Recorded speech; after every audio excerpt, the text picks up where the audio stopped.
Increasingly, what we eat is evolving and changing.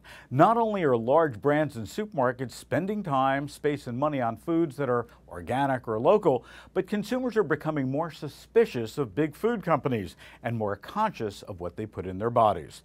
This growing consumer desire for transparency and social responsibility has driven many entrepreneurs to look for alternative options, whether it's plant-based proteins or, for example, products that are made from non-GMO ingredients. You may remember our recent story on LA-based company Beyond Meat that produces protein that looks and tastes like chicken or beef, but is made entirely from plants. But they're not the only ones.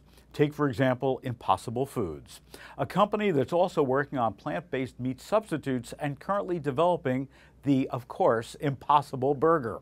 As described to us in a written statement, the Impossible Burger uses the same organic plants that you would buy at your local farmer's market or grocery store, including spinach, peas, and beans, and they extract proteins from each one, selecting those that give a specific meaty texture, flavor, or aroma for the finished burger.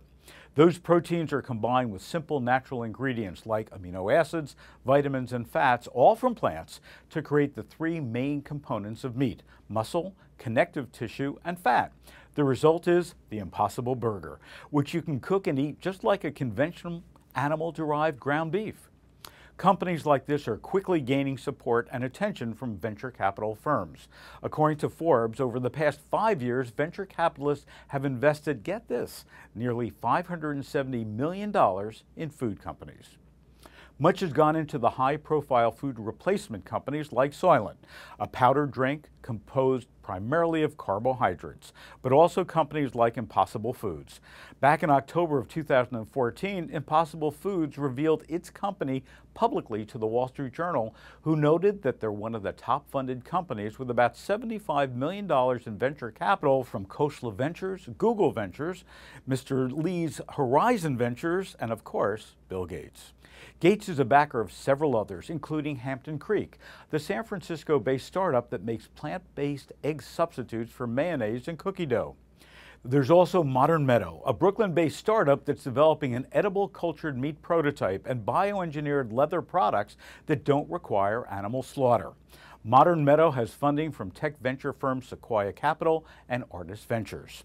And then there's San Francisco-based Clara Foods that's using an in vitro technique to produce animal-free egg whites, or Moo-Free, a small startup that's working on a chemically engineered version of milk.